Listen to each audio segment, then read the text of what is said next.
Regardez autour de vous. Les ponts, les immeubles, les tunnels, on est entouré par des structures en béton.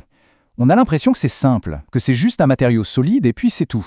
Mais en réalité, derrière chaque construction, il y a tout un ensemble de règles, une sorte de langage secret qui assure que tout ça, que tout ça tient debout. Aujourd'hui, on va décoder ce langage, les règles du BAL. On a tous cette image en tête, le béton c'est le symbole même de la solidité, de la force brute. Mais pour un ingénieur, la vraie question c'est pas est-ce que c'est solide, mais plutôt solide comment? Et surtout, quelles sont ses faiblesses cachées? Parce que oui, il en a. Et voilà, on arrive au cœur du problème, le grand paradoxe du béton. Si on le comprime, si on appuie très fort dessus, sa résistance est phénoménale, c'est juste parfait pour soutenir le poids d'un gratte-ciel. En revanche, si on essaye de l'étirer, de tirer dessus, même un tout petit peu, il se fissure et il casse, c'est quasi instantané. Sa résistance à la traction est ridicule, c'est un véritable géant au pied d'argile.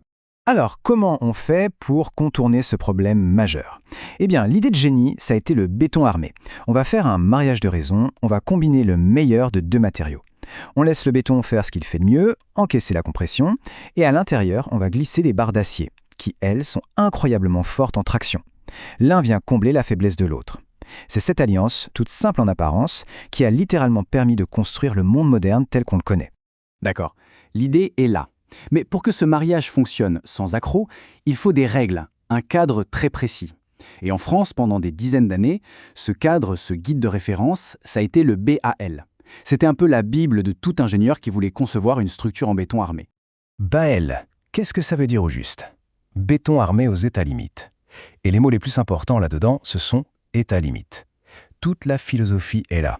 L'idée, ce n'est pas seulement de construire quelque chose qui tient, c'est de définir précisément les frontières, les limites à ne jamais, jamais franchir pour être sûr que l'ouvrage soit à la fois sûr et durable.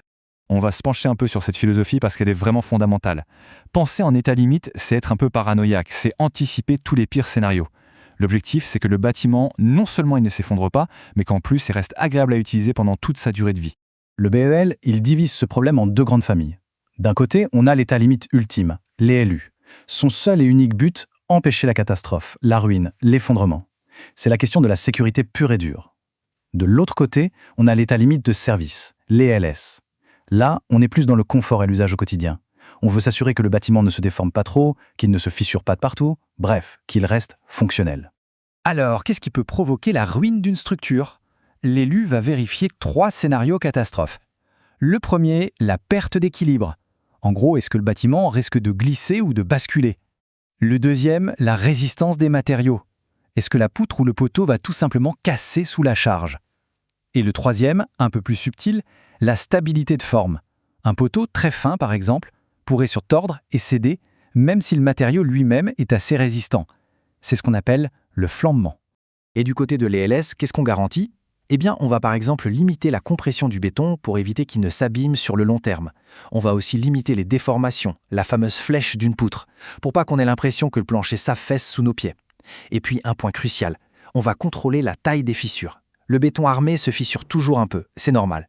Mais il faut que ces fissures restent microscopiques pour ne pas laisser l'eau s'infiltrer et faire rouiller les aciers à l'intérieur. Bon, c'est très intéressant tout ça, mais comment on passe de ces grands principes, de cette philosophie, à un calcul concret? Comment on sait combien d'acier mettre dans une poutre, par exemple? La réponse, elle est dans les maths, bien sûr. Mais ce qui est fascinant, c'est que la sécurité est entièrement codifiée dans des formules. Prenez cette fameuse combinaison. 1,35 G plus 1,5 Q. Ça peut faire peur, mais l'idée est simple. G, c'est le poids de la structure, et Q, c'est la charge d'utilisation. Le 1,35 et le 1,5, ce sont des coefficients de sécurité. C'est comme si on disait, on va faire nos calculs en imaginant que les charges sont 35% et 50% plus lourdes que la réalité, juste pour être absolument sûr.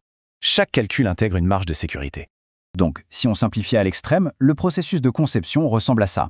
D'abord, on estime toutes les charges qui vont s'appliquer sur la structure. Son propre poids, le vent, la neige, les gens, les meubles. Ensuite, on applique ces fameuses combinaisons de calculs pour majorer ces charges et se placer dans le pire des cas. Et à la fin, le résultat de ces calculs nous dit précisément combien de barres d'acier il faut mettre et où il faut les placer pour que tout soit solide.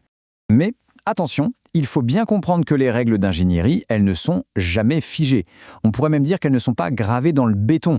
Elles évoluent constamment avec les nouvelles connaissances, la recherche et surtout les retours d'expérience. Le BAL, aussi important qu'il ait été, a donc fini par céder sa place à une norme plus moderne et européenne.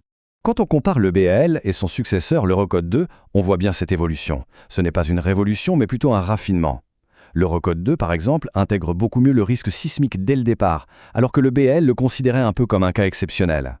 Il est aussi beaucoup plus précis sur la durabilité à long terme, en définissant des classes d'exposition. En clair, on ne construit pas de la même manière en bord de mer avec l'air salin qu'au milieu des terres. L'Eurocode est bien plus fin sur ces aspects.